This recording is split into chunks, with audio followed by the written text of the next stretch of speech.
realidad es que el bloqueo nos limita para todo, no es mentira. Si nos quitan el bloqueo, no te voy a decir que nosotros vamos a pasar no, eso no va a pasar. Porque también hay cambios que hay que hacer, ¿no? Que se están haciendo ahora como parte del ordenamiento económico que se está haciendo. Pero vamos a avanzar mucho más. Y nosotros lo único que exigimos es que nos traten como nos tratan al resto de la humanidad. Yo no quiero prebenda del imperialismo. No quiero ni ser amiguito de Biden, no. Los amigos del imperio al final también han traicionado. Ellos al final te venden a los leones, ¿no? Como el imperio romano. Y entonces, pero queremos que nos traten como los demás, que podamos tener crédito, que podamos tener tarjetas de crédito todos, o posibilidad de utilizar el dólar en nuestras transacciones, o comprarle a Estados Unidos y venderle a Estados Unidos, normal como cualquier otro país del mundo. Y poder comprar los productos internacionales sin que nos impongan que si tiene un 10% o más de materia prima y materiales de Estados Unidos no se puede hacer. Eso es una estupidez. Una estupidez que nos afecta por décadas y ha causado prejuicios cuantificables por más de $1.098.8 billones. Escuchamos a Ramón Labañino Salazar, héroe de la República, vicepresidente de la Asociación Nacional de Economistas y Contadores de Cuba, con quien conversamos hace unos días a propósito del aniversario 60 del Ministerio del Interior.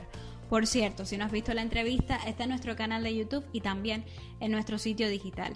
Yo soy Ana Álvarez Guerrero, esto es Las 3 del Día y hoy hablaremos sobre una de las políticas más hostiles del gobierno de los Estados Unidos.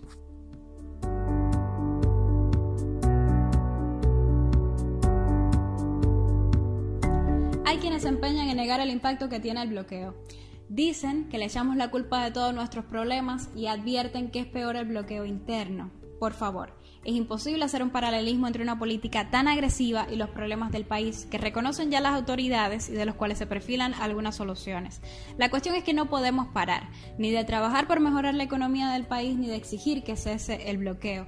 Por eso, como cada año, volvemos a presentar el informe Necesidad de poner fin al bloqueo económico, comercial y financiero impuesto por los Estados Unidos de América contra Cuba. Otra vez, se evaluarán los daños en todas las ramas de la economía y sociedad cubanas frente a la Organización de Naciones Unidas. A propósito, llega a las 3 del día Ernesto González de la Torre, especialista de la Dirección de Asuntos Legales y Análisis de la Dirección General de Estados Unidos del Ministerio de Relaciones Exteriores de Cuba, que implica la política de bloqueo, cuánto se recrudeció con la administración Trump, incluso hasta hoy con Biden, qué ha significado en medio de la pandemia. Escuchemos a Ernesto. Es un diseño que se basa en la pretensión histórica de subyugar al pueblo cubano, de generar escasez, descontento, malestar, propósitos que han quedado recogidos en los documentos oficiales de Estados Unidos.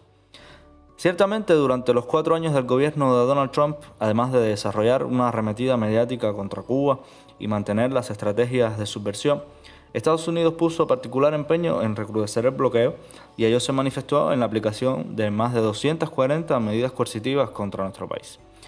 Esta cifra resulta ilustrativa de la amplitud y sistematicidad de las acciones de bloqueo contra Cuba, pero ningún número puede reflejar con exactitud el daño tan significativo que este diseño provocó y aún provoca para el pueblo cubano.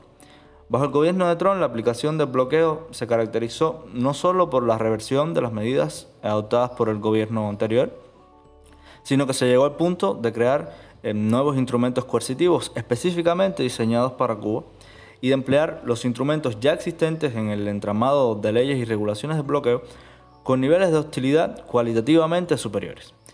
Basta poner como ejemplo las acciones para impedir el traslado de combustible a nuestro país, la creación de listados unilaterales, como la lista de entidades restringidas, la decisión de permitir tomar acción en tribunales de Estados Unidos al amparo del título 3 de la ley Helms-Burton, la feroz persecución a todas nuestras operaciones en el exterior, así como las sucesivas restricciones a los viajes y las remesas a Cuba.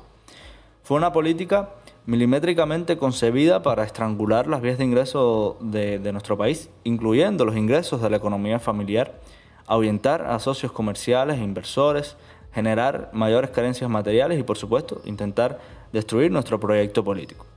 Es necesario decir que las medidas de bloqueo se mantuvieron en el contexto de la pandemia de COVID-19 y nuevas acciones coercitivas se anunciaron y aplicaron en este periodo.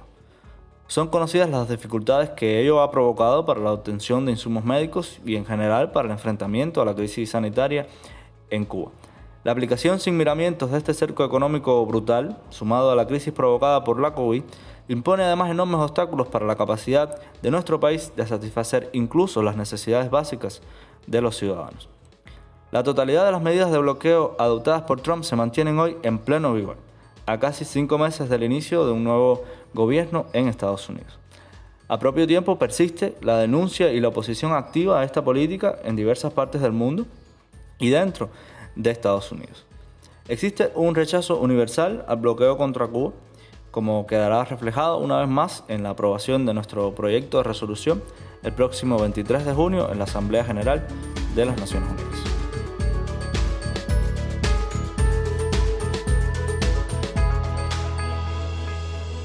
Desde inicios de este año hemos visto la solidaridad en diferentes lugares del mundo exigiendo el fin del bloqueo, banderas cubanas y carteles en más de 70 países. Y así será durante todo el año como parte de la iniciativa Puentes de Amor. También se ha incrementado este reclamo en las plataformas digitales. El Movimiento Solidario No Embargo Cuba, NEMO, por sus siglas en inglés, una iniciativa que desde Estados Unidos promueve el fin de esta política, ya tiene más de 100.000 miembros en Facebook y así se van multiplicando las acciones. El Ministerio de Economía y Planificación de Cuba, de conjunto con el Instituto Nacional de Investigaciones Económicas y la Asociación Nacional de Economistas y Contadores de Cuba, invitan a participar en el foro online Verdades del Bloqueo. Este encuentro virtual se celebrará el próximo 15 de junio a las 10 de la mañana. Participarán representantes de diferentes actividades económicas y productivas del sector estatal y del no estatal. La transmisión se realizará vía streaming en español por las plataformas de Facebook y YouTube del Ministerio. Si quieres participar, puedes unirte a la conexión o mandar tus preguntas y comentarios desde ya a su sitio web o al correo comunicación@mep.gov.cu. Ahora sí, vamos a las principales noticias de la jornada y seguimos con Estados Unidos. El ministro de Relaciones Exteriores, Bruno Rodríguez Parrilla, denunció hoy que ese gobierno destina millones de dólares a promover campañas de desestabilización en Cuba. Aseguró que fuertes sumas de dinero de los contribuyentes estadounidenses se utilizan para financiar supuestas organizaciones no gubernamentales que no hacen más que interferir en los asuntos de un Estado soberano. O sea, quitan por un lado y ponen donde les conviene. 3 universidades cubanas se posicionan en la edición 2022 del QS World University Rankings, entre las 1.300 universidades más prestigiosas del mundo. Las casas de altos estudios que lograron escalar son la Universidad de La Habana, la Universidad Marta Abreu de las Villas y la Universidad Tecnológica de La Habana, José Antonio Echeverría.